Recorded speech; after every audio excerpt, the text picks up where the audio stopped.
Hi, my name is Lori Cantus, and I'm a student in the class of 2021 UC Davis Master Food Preserver Training Program. The mission of our program is to teach research-based information on food safety and food preservation. Today, I'm going to talk to you about one of my favorite topics, which is making food from scraps that people typically throw in the trash.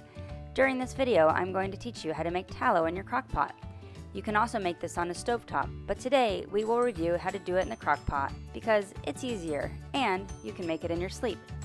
If you've never heard of tallow, it's basically the beef version of lard. It's simply oil that is rendered from beef fat. Like coconut oil and butter, it's solid at room temperature and liquid when heated.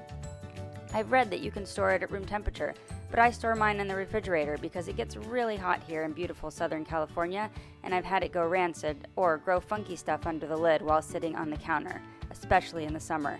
So, for safety reasons, I'm recommending you store this in the refrigerator. Why make tallow? At our house, we use it as a healthy fat alternative to overly processed vegetable oils. Tallow has a lot of health benefits. It boosts immune health. It's not as processed as vegetable oil, making it easier for your body to absorb fat-soluble vitamins that support your immune system. It's nutrient-dense. It's high in vitamins A, D, E, K, and B1, and it also contains conjugated linoleic acid, which reduces inflammation. Basically, you can tell people that your french fries are healthy because this lady on a video said so. It has a high smoke point, so it's nice for frying.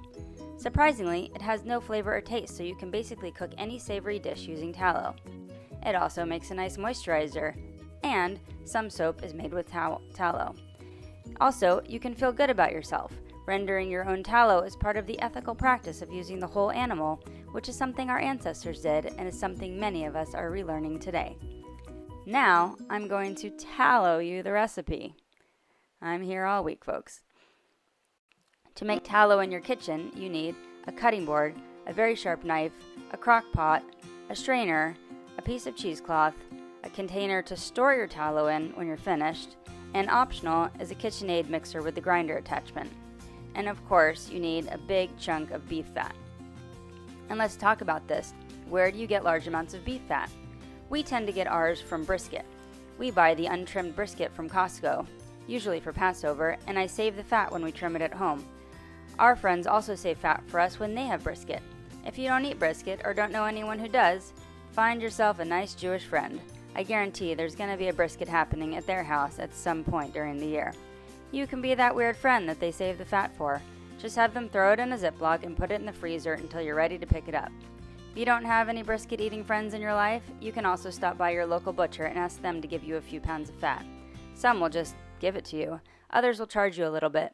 If you bother going to the butcher, ask them for the Oregon fat if they have it. It's better. Step 1 is to create as much surface area as you can. The more surface area, the easier it is to render the fat. Cut it into 1-inch cubes, or if you have the grinder attachment for your KitchenAid mixer, just trim it so it fits in the little contraption and grind it up. That's how I do it. It's pretty gross, but in a fun, slimy kind of way. If you get your fat from a butcher, ask them to grind it for you. It's completely worth whatever they charge you. Step 2 is very complicated. Throw it in your crock pot on low and go to bed. You want to shoot for 6 to 8 hours of cook time, but I've left mine for up to 12 hours and it's been fine. You can also cook it on the high setting for 3 to 4 hours as well if you're one of those people who, cooks in the daytime while you're awake. I use the go to bed method because I tend to start projects very late in the day. If you're not asleep, check in and give it a stir every once in a while. This is what mine looked like after 3.5 hours on low.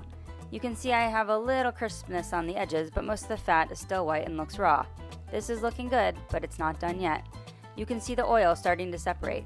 In the morning, we'll have a lot more. When you wake up, or a few hours later if you're one of those cook while awake people, check on your concoction. As you can see, this is now ready. This is probably all the oil we're going to get from this. Line your colander with a good cheesecloth and label the goop in there.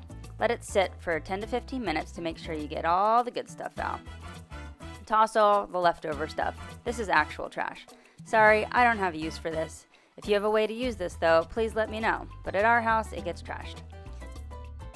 Now you can see the nice tallow. It will have a light yellow tinge to it, but once it's cooled, it will be a lovely bright white. We're going to put this in the fridge to cool. Now here's a tip. No matter how awesome your cheesecloth is, there's always going to be some sort of stuff that gets in there.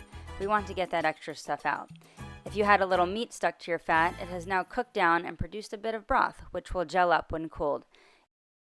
If you put your jar upside down to cool, the broth will sink to the bottom, which will then be the top when you flip it over. When it's cooled, you can just peel that little gelled broth part off and you'll have a nice jar of pure white tallow. Store your product in the refrigerator or freezer and use it like butter or oil. And that's it. I hope you've enjoyed this video on how to make tallow in your crock pot.